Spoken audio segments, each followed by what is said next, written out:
¿Cómo hemos hablado de eso? Dentro de los tejidos conectivos especializados estaba el tejido sanguíneo. Dentro del tejido conectivo, hemos dicho que lo que caracteriza a los tejidos conectivos siempre el óseo, el cartílago. La característica principal es porque su matriz celular tiene alguna partícula. Lo mismo en la sangre, ¿no?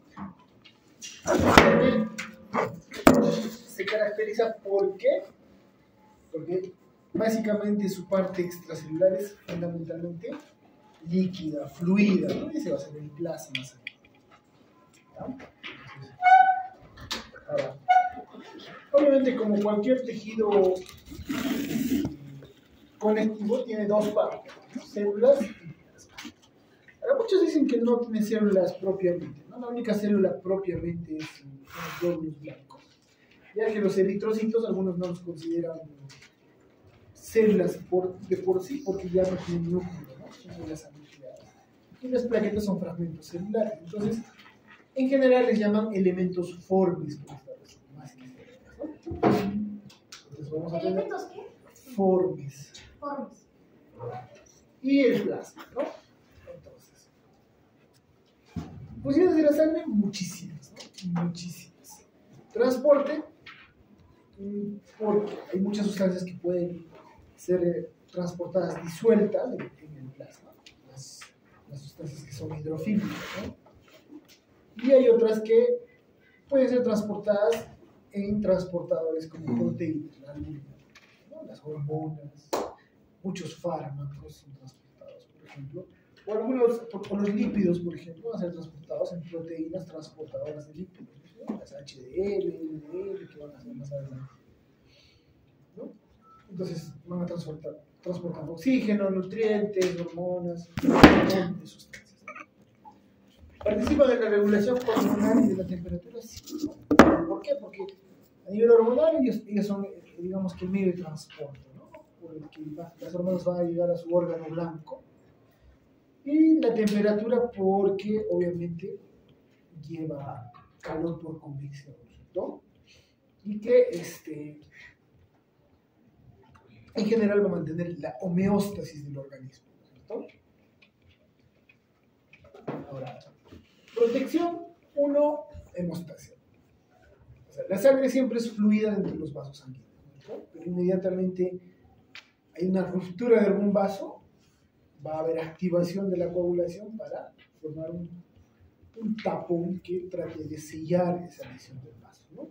Y en eso va a participar un grupo de proteínas, que son los factores de coagulación, y las plaquetas. Las plaquetas van a participar en la hemostasia primaria, mientras que en la coagulación la hemostasia secundaria, ¿cierto? También van a participar en las reacciones de defensa del organismo. ¿Por qué? Porque la sangre va a contener células que participan en la respuesta inmunitaria, los glóbulos blancos, y proteínas, un grupo de proteínas especializadas en atacar a ciertos organismos, ¿no? Como los anticuerpos. Pero no solo eso, sino también van a tener ciertas proteínas especializadas como las proteínas del complemento, ¿no? Que ya van a ser beneficios, se lo digo a entender, que es una cascada que se activa y sirve, por ejemplo, para la opsonización. ¿Qué es la opsonización? Es el marcaje de una célula, por ejemplo, ¿no? O sea, a veces el organismo reconoce una célula, pero no la puede destruir directamente. Entonces, ¿qué hace? Envía una proteína y esa proteína se fija a esa bacteria, ¿no? Se la marca, ¿no? Una vez marcada, el macrófago de receptores para esa proteína del complemento lo reconoce y lo destruye, ¿no? A eso se llama opsonización, ¿no? Y hay una parte de las proteínas del complemento hacen esa función. Y en general va a participar en la homeostasis, ¿no? El mantenimiento del medio interno, entre muchas otras funciones. Entonces, como les decía, la matriz extracelular se caracteriza porque es fundamentalmente líquida. ¿Por qué? Porque el agua va a comprender el 90% de toda la matriz. Si bien es cierto, hay otros tejidos muy hidratados como el cartílago, pero nunca llegan a este porcentaje. Aquí el 90% es agua, el 9% son las proteínas y el 1% van a ser sal. Cuando coloco sales me refiero a iones, ¿no? Y otros tipos de gases, ¿no? Pues, oxígeno, CO2, óxido nítrico, un montón de gases que hay circulando, ¿no? Ahora, dentro de los elementos formes están los eritrocitos, los leucocitos y las plaquetas, ¿no? El elemento más importante, más abundante van a ser los eritrocitos. Más o menos hay entre 4 a 5 millones de eritrocitos por cada milímetro cúbico de sangre. Ahora, las plaquetas, ya se ha dicho, son fragmentos celulares. Vamos a ver más adelante. Más o menos hay entre 150.000 a 450.000 por milímetro cúbico. Por favor, Y leucocitos de 5 a 10.000 por... ¿podría subir su volumen? Por favor, ¿Cómo? sube su volumen. ¿Podrías sentarte en ese lugar? Es que está cargando mi tablet. ¿Ah? Está cargando mi tablet. Por favor, es que no lo escucho desde acá. Me chupo el dedo. Entonces, digamos que esta es la concentración normal de estos elementos. Fragmentos se congelan. Esa es más adelante, cuando ustedes hagan microbiología, van a hacer algo, o cuando hagan hematología, van a hacer algo que se llama hemograma. Le puse con 6. El hemograma no es más que la cuantificación de estos elementos. Y algunos valores de sus volúmenes, tamaños, ¿no? Y por ejemplo, si hay menos glóbulos rojos de los que normalmente debería haber, se va a llamar anemia. Si hay excesiva cantidad de eritrocitos, poliglobulia. Si hay leucocitos más de 10.000, ¿cómo se llamaría eso? Infección. Leucocitosis. Y si hay menos, leucopenia. Y representan cada uno espectros de patología. La leucopenia se puede presentar, por ejemplo, las leucemias, afecciones severas, ¿no? O lesiones de la médula ósea, ¿no? Entre otras que van a ver más adelante. Lo mismo en las plaquetas. Cuando las plaquetas están por debajo de sus valores normales, la plaquetopenia, ¿no? Se llama plaquetopenia. Y si hay más, trombocitosis, ¿no? Entonces, y eso está en relación a ciertas enfermedades. Cuando tú ves un hemograma te sirve para justamente orientar diagnósticos, ¿no? Pero va en función a la cantidad normal que debe haber de estos elementos, ¿no? Vamos a ver los leucocitos, que se van a subclasificar en dos grandes grupos, los granulocitos y los agranulocitos, en función a sus gránulos específicos. ¿No? Los granulocitos van a ser los neutrófilos, los eosinófilos y los basófilos, que vamos a ver más adelante. Los agranulocitos, los linfocitos, los monocitos, ¿no? Entonces, mucho van a escuchar respecto a esto, plasma y suero, ¿no? ¿Cuál es la diferencia entre el plasma y el suero? Los factores de coagulación. El plasma es toda la matriz celular, incluyendo las proteínas de coagulación. Y en estado, entre comillas, normal, entre los vasos sanguíneos, es fluido, ¿no es cierto? Ahora, ¿qué pasa? Que cuando uno toma una muestra de sangre, inmediatamente se activa la cascada de coagulación. ¿Y qué va a pasar? Se va a formar un trombo, ¿no? Porque hay una, vamos a ver más adelante, hay una proteína que se llama fibrinógeno, que es una proteína grande que está disuelta, es hidrosoluble, muy hidrosoluble, pero que se fragmenta y se activa y se polimeriza. Algo así como la actina, ¿se acuerdan? Se polimerizaba igualito, ¿no? Se polimeriza, pero forma mallas, ¿no? Sobre las cuales quedan atrapados muchos elementos formes, sobre todo glóbulos rojos y plaquetas, ¿no? Y forma esto, un trombo, ¿no? Y deja un sobrenadante líquido, que se llama suero. El suero básicamente contiene todos los componentes del plasma, excepto el fibrinógeno y los otros factores de coagulación, ¿no? Entonces, si uno quiere estudiar el plasma fuera del organismo, tiene que usar una sustancia anticoagulante para evitar que se activen los factores de coagulación. Entonces, cuando uno toma una muestra y usa anticoagulante, y es generalmente para el estudio del plasma, lo que hace es centrifugas. ¿Qué centrifugas? Es una máquina que gira a una velocidad altísima, ¿no? Que debido a esto, por decantación, de acuerdo a la densidad, van ocupando posiciones en el recipiente, ¿no? Entonces, generalmente los elementos más pesados y más abundantes, que son los glóbulos rojos, van a la parte del fondo, ¿no? Luego van a estar los leucocitos y las plaquetas, y sobrenadando el plasma, que no se ha activado, no se ha coagulado. Entonces, si yo uso anticoagulante, centrifugo, voy a tener plasma. Si no lo centrifugo y lo dejo al ambiente, se van a coagular, se van a formar mallas de fibrina, donde los elementos formes van a estar atrapados, y va a haber un sobrenadante que se va a llamar suero, que contiene todos los elementos normales del plasma, pero no los factores de coagulación. Creo que entonces cuando centrifugamos lo que se obtiene es sobrenadante es plasma. Pero he escuchado, hay un elemento, ahora sí, mucho propaganda, ¿no? De plasma rico en plaquetas. Simplemente toman la sangre, centrifugan y te aplican tu propio plasma, ¿no?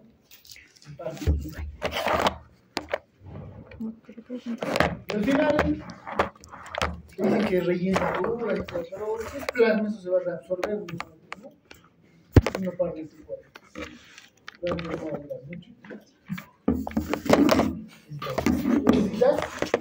Ahora, ¿qué pasa aquí?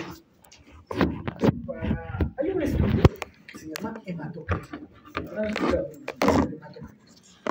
¿Qué es el hematocrito? El hematocrito haces estos mismos pasos. O sea, es una muestra, la centrifugas, previamente les echado un anticoagulante. Y normalmente los glóbulos rojos, esta fase más sólida de los glóbulos rojos, ocupa un porcentaje del total del tubo, ¿no es cierto? Por ejemplo, acá está ocupando un poco menos de la mitad, ¿no es cierto? Entonces, normalmente estos tubos vienen graduados, ¿no? Del 0 al 100. Entonces, yo puedo sacar qué porcentaje ocupa la parte sólida de los glóbulos rojos respecto al total, ¿no es cierto? A ese 100. Y puedo decir, ocupa, no sé, el 30%, el 40%. Eso es el hematocrito. Y hay valores normales, ¿no? Entre el 42 y el 47%. Una forma de evaluar anemia es en función de hemoglobina, la cantidad de hemoglobina total que tiene el cuerpo, o el hematocrito. Cuando hacen estudio de hematocrito, simplemente te hacen eso, ¿no? El porcentaje de glóbulos rojos respecto al total de lo que ha centrifugado. Y ese porcentaje se llama hematocrito, ¿no? Y hay una relación siempre entre hemoglobina y hematocrito, ¿no? Siempre la hemoglobina es un tercio del hematocrito. O sea, si yo tengo 10 de hemoglobina, voy a tener 30 de hematocrito. Siempre hay esa relación, un tercio. Más o menos aproximado, no siempre se cumple al 100%, pero esa relación siempre se da, ¿no? ¿Hasta ahí se ha entendido? Entonces, cuando la sangre está fluyendo en los vasos sanguíneos, los elementos formes y cualquier sustancia está disuelta en el plasma. La matriz extracelular de la sangre se llama plasma. Pues este material, no podemos decir solo líquido extracelular porque no contiene solo líquido, contiene una serie de sustancias, por eso lo llamamos material extracelular, ¿no? Entonces, ¿contiene qué? Ya les dije, el agua el 90% aproximadamente, ¿no? Puede ser más. El 9% más o menos las proteínas, ¿no? Que vamos a ver. Y el resto, este 1%, ¿no? Desde los electrolitos desde sustancias de desecho como la urea, por ejemplo, el ácido úrico, la creatinina, el amoníaco, sustancias que vamos a utilizar para el metabolismo como la glucosa, lípidos, aminoácidos, gases sanguíneos y otra serie de sustancias, ¿no? Entonces, el elemento más importante después del agua en cantidad son las proteínas, ¿no? ¿Vale? Tres grandes grupos de proteínas: el fibrinógeno, la albúmina y las globulinas. Empezaremos por la albúmina. Si bien es cierto, la albúmina en tamaño es la proteína más pequeña, pero es la más importante, ¿no? Esa proteína se sintetiza en el hígado. En realidad casi todas las proteínas del plasma se sintetizan en el hígado, ¿no? ¿Y por qué es importante? ¿Por qué tiene una función tan importante la albúmina? Uno, porque es responsable de la gradiente coloidosmótica de la sangre. He hecho eso en física, ¿no? La gradiente coloidosmótica. ¿O no? ¿Qué es la presión oncótica? Han hecho presión oncótica, se han hecho, ¿no? Presión oncótica, presión hidrostática, sí, imagino que se han hecho. En bioquímica mucho ya. ¿Ah? Con los O sea, las proteínas, albúmina, cuando siempre les dibujan, ¿no? En físico, les ponen un medio y lo dividen con una membrana semipermeable, ¿no? Si tú colocas albúmina en un extremo, va a traer agua al compartimento que se encuentra. Esa fuerza de atracción de agua hacia el interior es una presión oncótica, ¿no?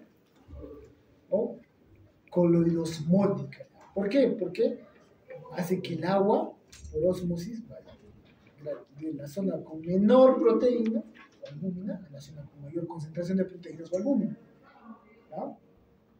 Y eso pasa en la sangre. Los capilares sanguíneos permiten las mínimas fugas de proteínas, en este caso albúmina, hacia el exterior. Por lo tanto, siempre la albúmina lo que va a hacer es generar una fuerza neta de movimiento de agua desde el espacio extravascular hacia el intravascular por la presencia de la albúmina, ¿no? Esa es la presión coloidosmótica. Pero sin embargo, los vasos sanguíneos van a tener una presión contraria, que es la presión hidrostática, ¿no? La presión hidrostática no es más que el peso de un fluido sobre el área del recipiente en el que se encuentra, ¿cierto? Entonces, cuanto mayor cantidad de fluido hay en un recipiente, mayor presión tiene, ¿no es cierto? Pues la presión hidrostática hace un efecto contrario. Tiene o genera una tendencia, una fuerza neta de salida de líquidos hacia el exterior, ¿cierto? Entonces, al final, el equilibrio entre líquido extra e intravascular depende de esa diferencia entre la presión coloidosmótica generada por la albúmina y la presión hidrostática, ¿no? Y la fuerza neta genera una pequeña salida de líquidos al espacio. Pero a veces este equilibrio se puede romper. Por ejemplo, ¿qué pasa si no tengo albúmina o muy poca albúmina? ¿Qué pasará?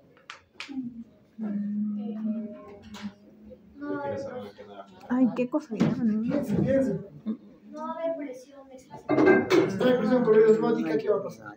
Hipotensión, Va a salir. Celular. malnutrición, edema, ¿Ah? edema. Va a tener más presión. O sea, es decir, tienen un plumón, o sea, la delegada, no delegación. Yo tengo que ¿Hasta dónde? Está en el camino. Está en camino. ¿Dónde están? Quiero que... Ay, ya está, ya está. Nos cuentas eso. Dile que venga adelante. Tenemos un vaso sanguíneo. Hay que otra cosa porque ya se va a apagar. A ver, Acá va a ver, préstame tus mis este es el espacio intravascular. El espacio extra.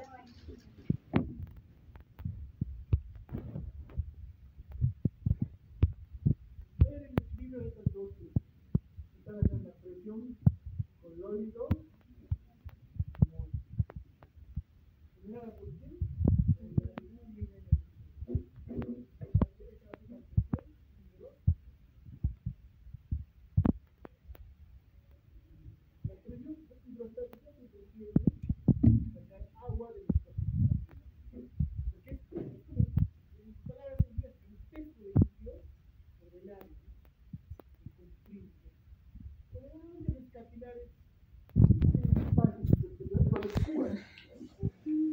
la albúmina por ese gradiente coloide osmótico, porque en el exterior hay poca albúmina, casi nada, va a generar una entrada de líquido al interior. Entonces, ¿qué pasa si tengo poca albúmina?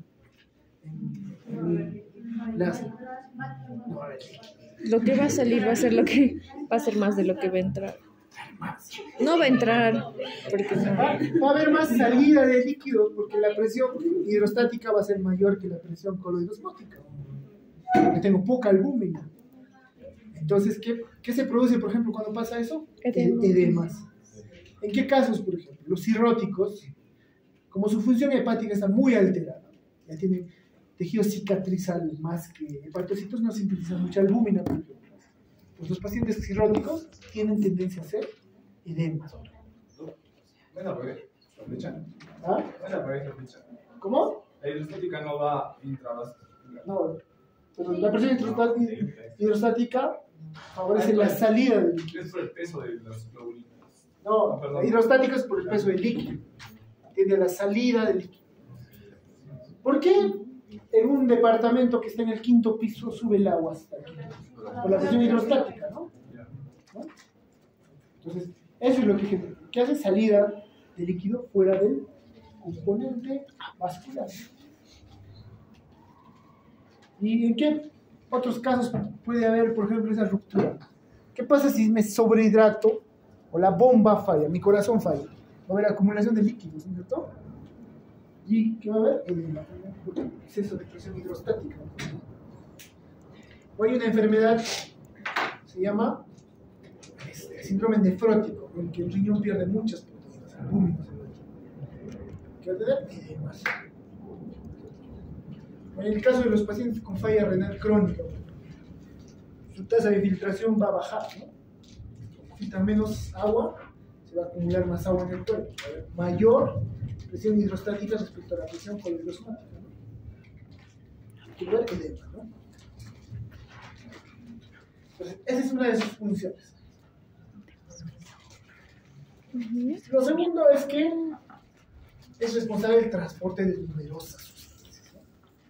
La albúmina transporta fármacos, transporta hormonas y diversas sustancias, ¿no?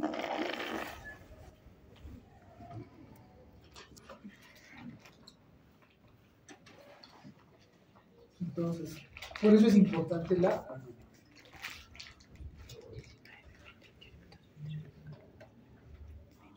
Ahora,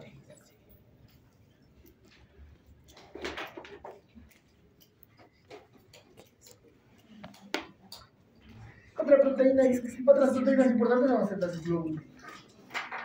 Las globulinas se dividen en dos grandes grupos bien marcados: las globulinas inmunes y las no inmunes, o las gamma globulinas y otras.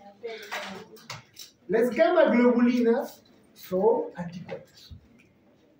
¿Los anticuerpos por quién eran sintetizados? ¿Ah? Por las células. Sería Aparte, para linfático. Lloraron, han dicho las células plasmáticas, ¿no es cierto? Derivaban de los ¿qué tipo de linfocitos? B. Entonces, las gamma globulinas son eso, anticuerpos sintetizados por las células plasmáticas. Circulan por la sangre. Por eso se llaman inmunoglobulinas. Y las globulinas no inmunes son de diversos tipos: la alfa globulina, la beta globulina, la fibronectina. Otras proteínas, por ejemplo, hay una proteína que transporta el hierro, ¿cómo se llama? La transferrina. La transferrina es una globulina no inmune. O hay una proteína que transporta el cobre, por ejemplo. Celuloplasmina. Por ejemplo, esa es una globulina no inmune. Entonces, estas globulinas no inmunes tienen importancia porque, uno, transportan iones, transportan lípidos, por ejemplo, y vitaminas, entre otras cosas, ¿no? Por ejemplo, en los lípidos están las lipoproteínas, ¿no? Ahí están las lipoproteínas de alta densidad, de baja densidad, de mediana densidad, de muy baja densidad, ¿cierto? Y así se clasifica LDL, HDL, entre otras.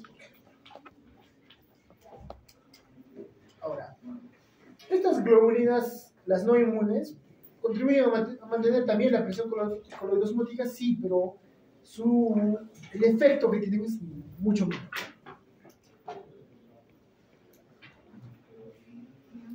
Y la hemoglobina es transportada, por ejemplo, por una globulina no inmune que se llama aftoglobina. ¿Qué importancia tiene la aftoglobina? Cuando hagan en hematoanemias, van a ver que la aftoglobina es un marcador de anemia hemolítica, ¿no? Que cuando hay una destrucción rápida de glóbulos rojos se va a elevar esto. Y la proteína más grande va a ser el fibrinógeno. El fibrinógeno es sintetizado ¿por qué? Por el hígado. Esta es la proteína más grande en tamaño, en peso molecular, ¿no? Normalmente el fibrinógeno circula disuelto en la sangre. Es una proteína muy soluble, pero que cuando se activa, normalmente se escinde, es decir, se corta, ¿no? En pedazos, ¿no? Así. Y pasa a ser fibrina, que se activa, ¿no? Y se polimeriza y forma una especie de malla, ya les dije, ¿no? Entonces, el fibrinógeno pasa a ser fibrina, y la fibrina es insoluble, ¿no? Y la fibrina finalmente es el tapón final de la coagulación, ¿no? Sobre la cual se agregan plaquetas y otras sustancias para evitar la fuga de sangre de los vasos sanguíneos. Van a ver que el fibrinógeno es uno de los factores de coagulación. Y cuando hagan coagulación van a ver que hay cascadas, ¿no? Directa, indirecta, pero al final, el objetivo final de todo eso es que el fibrinógeno se active. O sea, pase de fibrinógeno a fibrina. ¿Y quién es esa proteína que hace posible ese paso de fibrinógeno a fibrina?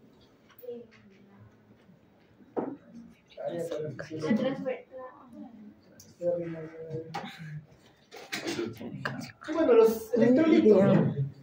Los iones y todo. Tenemos muchísimos iones. Sí, marico.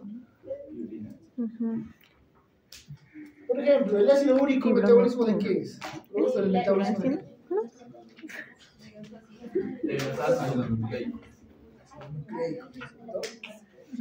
Hay una enfermedad, ¿no? Cuando hay acúmulo de mucho ácido úrico, porque no se puede.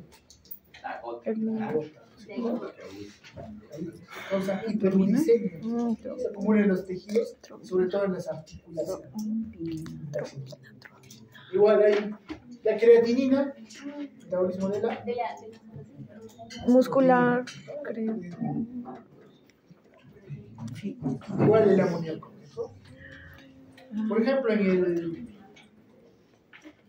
la falla hepática, cuando uno tiene cirrosis, uno de los trastornos que se produce es que el hígado ya no puede eliminar el amoníaco. Y el amoníaco pasa y se transforma en amonio, y eso llega al cerebro, y el paciente siempre está medio confuso, desorientado por el efecto del amonio, ¿no? Entonces, por exceso o por falta de eliminación por el hígado. Entonces, obviamente, como es un tejido fluido, el estudio previo de los tejidos que habíamos hecho antes no se aplica en la sangre, ¿no? Porque no va a pasar por microtomía, fijación, ¿no? No se puede. Entonces, el estudio es muy diferente. Aquí se usa una técnica que se llama el frotis de sangre. La sangre puede estudiarse de dos maneras bien definidas.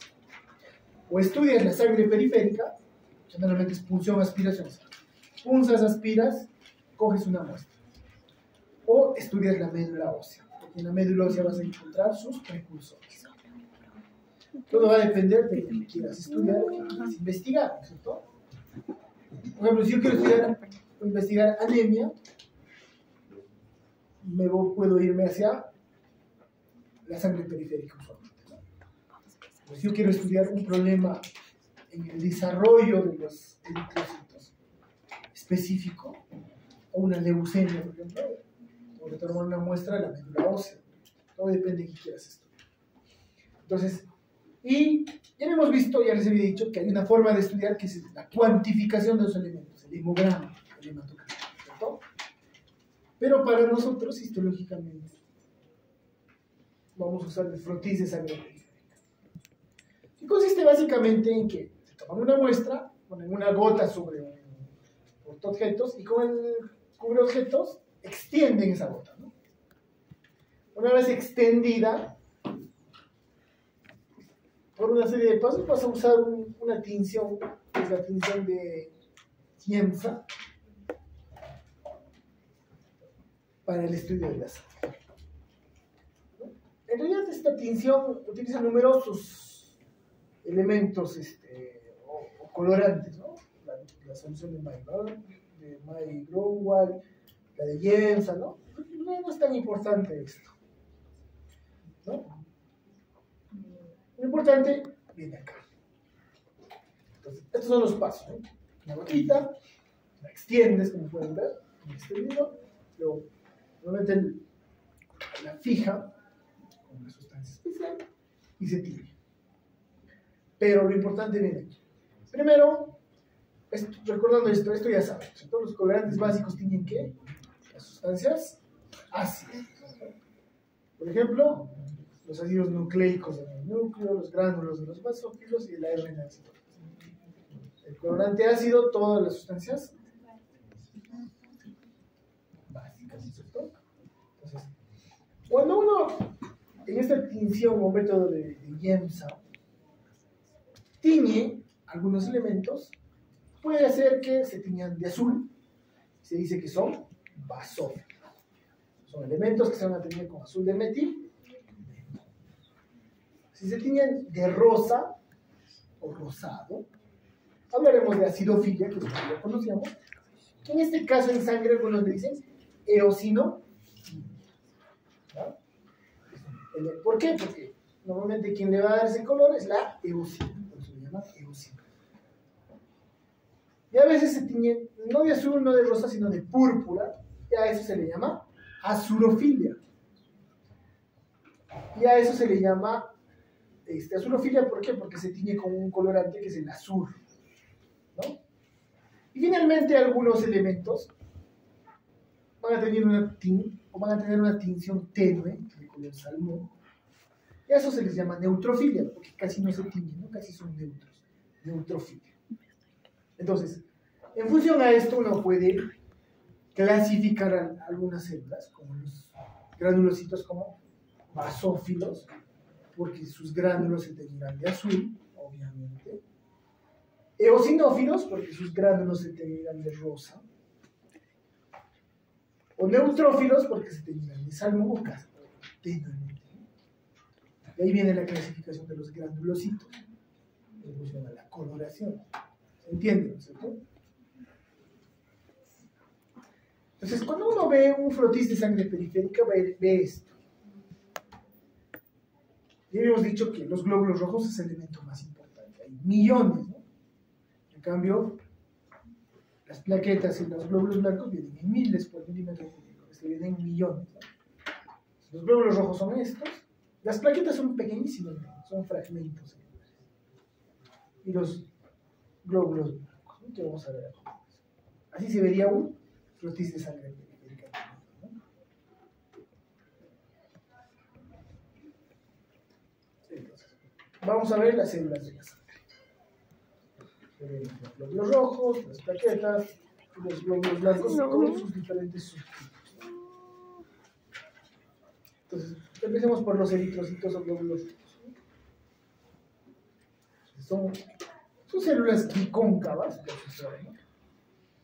Pero anucleadas, ¿no? No tienen. Y que van a contener una proteína muy basófila, que es la hemoglobina. Ahora, los eritrocitos tienen un diámetro muy fijo, normalmente. entre 7 a 8 micrómetros. Y sirven como elemento de comparación para los otros componentes celulares de la sangre, ¿no? Por eso es que algunos van a llamarla, o llaman a este elemento la regla del histólogo. ¿Por qué? Porque la sangre, tú puedes comparar en función al eritrocito, porque tiene un volumen o un tamaño fijo, ¿no? Entonces, tiene forma bicóncava y la vida media va de 90 a 120 días, ¿no? Normalmente los glóbulos rojos fisiológicamente se destruyen en el vaso, ¿no? Esa destrucción fisiológica se llama hemocateresis. Si es una destrucción patológica se llama hemólisis. Es decir, es como usted, ¿no? Si una persona muere por vejez, es una muerte natural, ¿no? Si ha muerto precipitadamente por accidente, pero lo que puede ser, ha muerto antes de lo que tuviera. Igual, el glóbulo rojo, si muere por vejez, es decir, porque ya se acerca a su culmino de su tiempo de vida, 90, 120 días, hemocateresis. Si es antes de tiempo, por algo patológico, se llama hemólisis.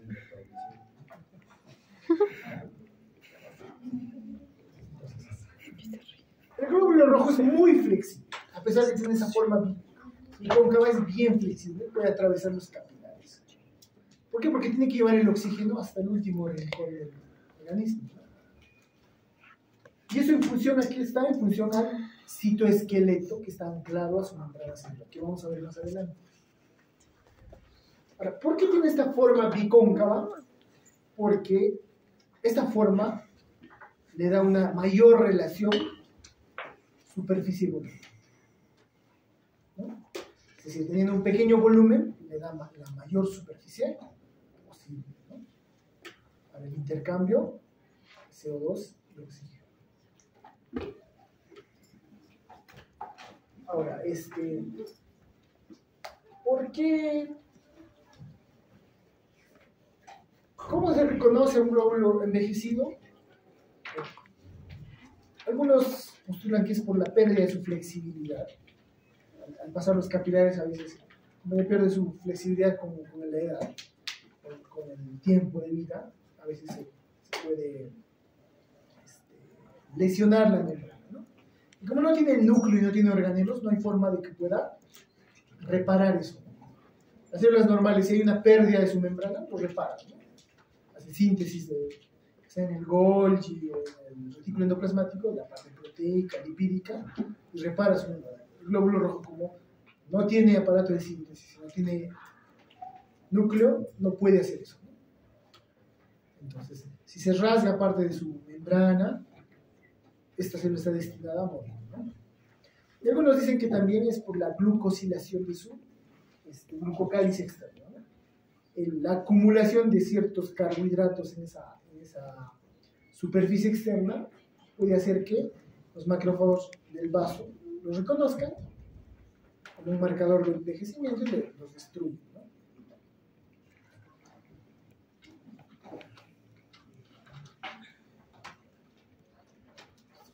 Ahí está la forma bicóncava.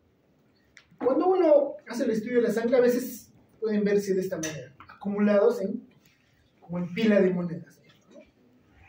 O roleados, se dicen algunos, porque están acumulados como rollos, ¿no? Más o menos el área de superficie de un eritrocito es más o menos 140 micrómetros, ¿no? Mientras que su volumen es solo de 80 a 99 femtolitros. Aprovecha mucho su superficie. Ya les dije, no tiene orgánulos, tiene núcleo. ¿Por qué? Porque en una fases previas antes de su maduración, la eritropoiesis pierde sus orgánulos. Entonces se elimina en el vaso fundamentalmente, pero a veces en el hígado y la médula ósea. Vamos a ver que su membrana tiene una alta densidad de proteínas, un 50% de su composición van a ser proteínas, glucoforinas, canales iónicos, entre otros. Lípidos un 40% y carbohidratos un 10%. La hemoglobina es la proteína más importante dentro del citoplasma. 1/3 de su peso lo determina la hemoglobina. Y finalmente es la que le da el color rojo a la sangre, ¿no? Así como la mioglobina le daba el color rojo a la carne muscular, cuando uno come carne de rojo, es por la cantidad de mioglobina. Si es una carne medio pálida es porque tiene menor densidad de mioglobina, ¿no? Y algo importantísimo es que los glóbulos rojos van a tener antígenos de superficie. Eso vamos a ver a continuación. Y esos antígenos de superficie son los que determinan el grupo sanguíneo. ¿No? Entonces, si uno los ve en un frotis de sangre periférica, se ven como círculos rosados con un centro claro. Como esto, ¿no? Círculos rosados con un centro claro, en la forma bicónica. Y la función, una de las más importantes, transporte de oxígeno y CO2. La hemoglobina va a fijar el oxígeno, ¿no es cierto? Y cuando el oxígeno está fijado, la hemoglobina se llama oxihemoglobina. Si se fija al CO2, Carboxilo. y si se fija al CO2, al monóxido de carbono, ¿cómo se llama? Monoximoglobina.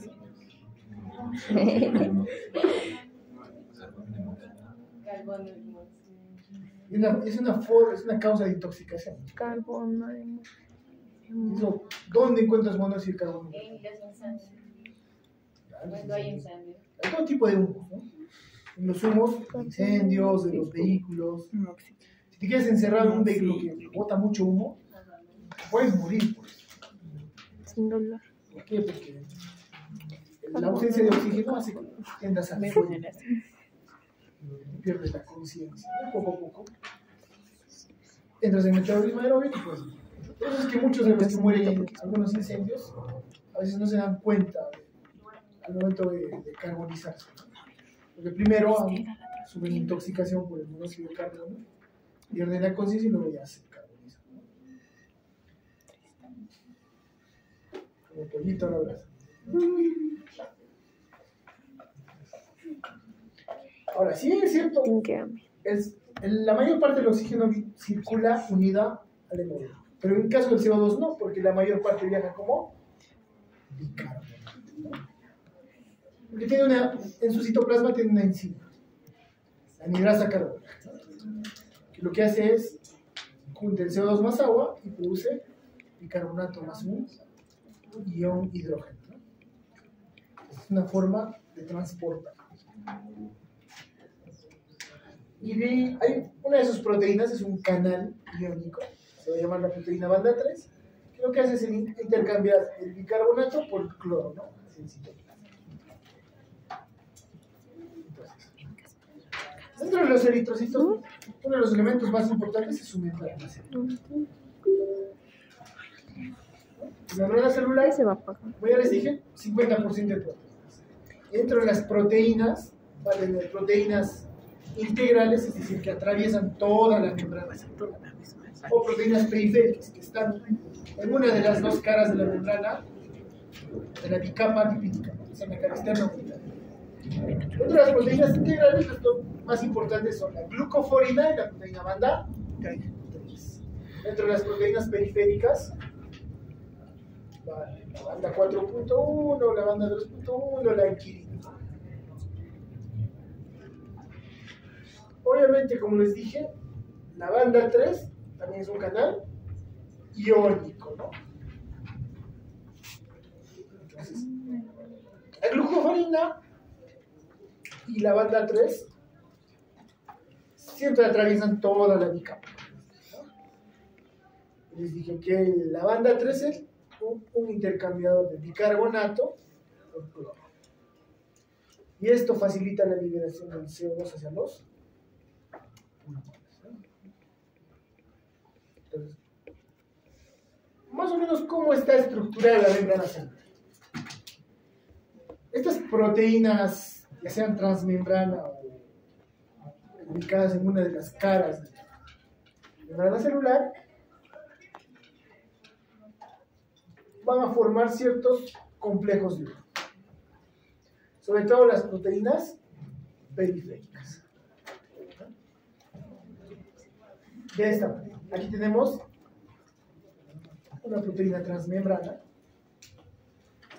Acá tenemos la glucoforina y la proteína banda 3, sobre la cual se van a anclar esas proteínas para formar estos complejos de unión.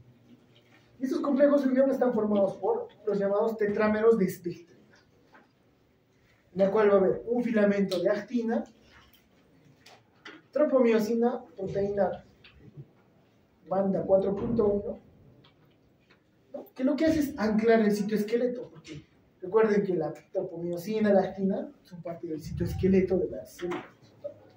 Esta proteína banda 4.1 va a anclar este complejo del citoesqueleto, actina, tropomiosina, a la glucoforina. De esta manera. Aquí tenemos la banda 3 y aquí está la glucoforina.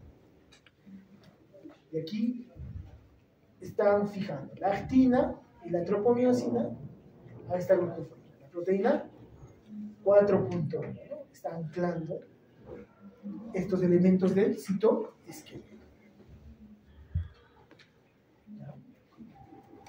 Ahora, la espectrina es una proteína muy importante. De dos tipos, ¿no? La espectrina alfa y la espectrina beta, ¿no? Y estas, como les dije, forman este complejo de unión, ¿no? ¿Por qué? Porque, como pueden ver, también van a interrelacionarse con la actina y la tropomiosina, fijando hacia la proteína banda 3. Y aquí va a haber otro tipo de proteínas, como la anquirina, la 4.1. Ahora, ¿qué pasa? Que si hay mutación de cualquiera de estas proteínas, va a ser disfuncional y la membrana celular va a perder su resistencia, su flexibilidad, ¿no? Y muchas veces la célula va a perder su forma. Y hay casos hereditarios, por ejemplo, la esferocitosis hereditaria, en la que la célula no es bicóncava, sino, como su nombre lo dice, va a ser esférica. Y obviamente al pasar por capilares ya no están flexibles, se rompen. ¿Y cómo se manifiesta? Por hemólisis, ¿no? El paciente va a hacer anemia. ¿Se entiende? Mira que sí. ¿Cómo se llama? Y esto tiene para que lean. No, antes. Grupo. Esferocitos. Algo más. Otra cosa importante, vamos a hablar de los grupos sanguíneos. De los antígenos de los grupos. Ya les había dicho, un antígeno es una molécula, varias moléculas, que representan la característica más importante de toda una estructura, la cual nuestro organismo reconoce. Entonces, normalmente en la membrana del eritrocito va a haber proteínas transmembrana, usualmente las glucoforinas, ya hemos visto, ¿cierto? Sobre las cuales van a estar ensambladas carbohidratos, glucocálidos básicamente, ¿cierto? Pero que varía mucho, ¿no? Por ejemplo, cuando anclada esta glucoforina va a haber una molécula de glucosa, galactosa, N-acetilglucosaminasa y fucosa, a eso se le llama antígeno 1, antígeno 0. Pero si hay una modificación agregándosele N-acetilgalactosamina, ¿qué hace antígeno A? O si en vez de la N-acetilgalactosamina se le agrega galactosa, simplemente es el antígeno B. ¿Se entiende eso? ¿Cierto? O sea, aquí no tiene esta última exosa. Todos tienen esta estructura básica. Pueden ver. Glucosa, galactosa, N-acetilglucosaminasa y la fucosa. Ese es el antígeno. Si a eso se le agrega una N-acetilgalactosamina, es el antígeno. Si en vez de esto se le agrega galactosa, es el antígeno Hasta ahí se entiende, ¿no? Entonces, en función a la presencia o ausencia de este antígeno, el antígeno sería todo esto, ¿no? Se pueden formar los grupos sanguíneos del sistema ABO. Hay diversos grupos sanguíneos. Los más generales que utilizamos son el grupo ABO y el RH. Pero hay como 26 sistemas, ¿no? Entre otros antígenos menores que clínicamente para nosotros no tienen tanta importancia, pero que sí se aplican, por ejemplo, cuando necesitas hacer un trasplante de algún órgano. Ahí sí tienen que buscar esos antígenos menores, ¿no? Que pueden ser causa de rechazo al órgano. Entonces, va a haber 4 grupos sanguíneos. La presencia de este antígeno O, algunos, como es antígeno O o antígeno 0, algunos consideran que no tiene antígeno. Lo consideran el grupo sanguíneo O. Si mis eritrocitos tienen solo esto, yo tengo grupo O. Si mis eritrocitos tienen el antígeno A, yo soy el grupo sanguíneo A. Si solo tienen el antígeno B, grupo sanguíneo B. Pero también puede haber la situación en la que hay los dos, A y B. Pues voy a hacer el grupo sanguíneo AB. ¿Cierto? ¿Se entiende hasta ahí?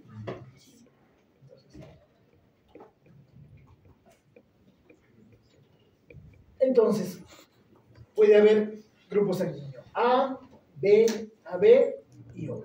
4 grupos sanguíneos. Si yo tengo el antígeno A, usualmente tengo el anticuerpo contra el B. ¿Cómo? Si tengo el B, tengo el anticuerpo contra el A. Entonces, si mi grupo sanguíneo es A, tengo antígeno A, voy a tener un anticuerpo anti B.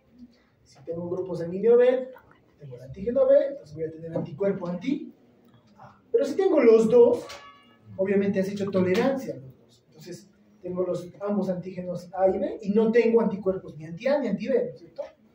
Y tengo el grupo sanguíneo O, no tengo ninguno de los antígenos A ni B, pero tengo anticuerpo contra los dos. ¿Se entiende eso, no es cierto? ¿Hasta aquí se entiende o no? O sea, si yo tengo grupo A, tengo anticuerpo contra el B. Si tengo grupo B, tengo anticuerpo contra el A. Si yo tengo A, B, tengo los dos antígenos, pero no tengo ningún anticuerpo. ¿Por qué? Porque tengo los dos antígenos. No puedo. Si tengo grupo O, no tengo ninguno de esos dos antígenos, tengo anticuerpo contra los dos. ¿No es cierto? Entonces, chicos, ¿qué pasa si yo tengo grupo sanguíneo A y recibo sangre B? Si yo tengo el anticuerpo contra el B, mis anticuerpos van a destruir esos glóbulos rojos, ¿no es cierto? Entonces yo no puedo recibir sangre tipo B, solo puedo recibir sangre A, que es la misma que tengo, o la O, porque no tiene ningún antígeno, ¿no es cierto? ¿Se entiende? Lo mismo pasa para el B. O sea, yo puedo recibir sangre B o el O, porque el O no tiene ningún antígeno y mi anticuerpo no le hace nada. Si tengo sangre AB, puedo recibir cualquiera, ¿no? Puedo recibir A, puedo recibir B, puedo recibir AB, puedo recibir O. Por eso es que a estas personas que tienen grupo sanguíneo AB se les llama el receptor universal, porque pueden recibir todos los tipos de sangre, porque no tienen ninguno de los anticuerpos. Y pongas lo que le pongas, no va a ser destrucción de los eritrocitos. Ahora, el grupo sanguíneo O, lastimosamente, solo puede recibir sangre O, porque si le pones sangre A, tiene anticuerpos contra el A. Doy sangre B, si le doy el AB, tiene anticuerpos contra A. Pero si se dan cuenta, a todos le puedes dar grupo O. Por eso es que al grupo O0 se le llama donador universal. Porque todos pueden recibir el grupo O. ¿Entiendes? O negativo. A eso después. Estamos viendo el sistema Se va para. ABO. Entonces, Se va por. No como. hasta ahí se entiende, ¿no es cierto? No como así. Ahora, no es tan fácil. Resulta que A YouTube. ustedes saben que tenemos un par de genes para todo, ¿cierto? El color de tu cabello, tienes 2 genes para eso.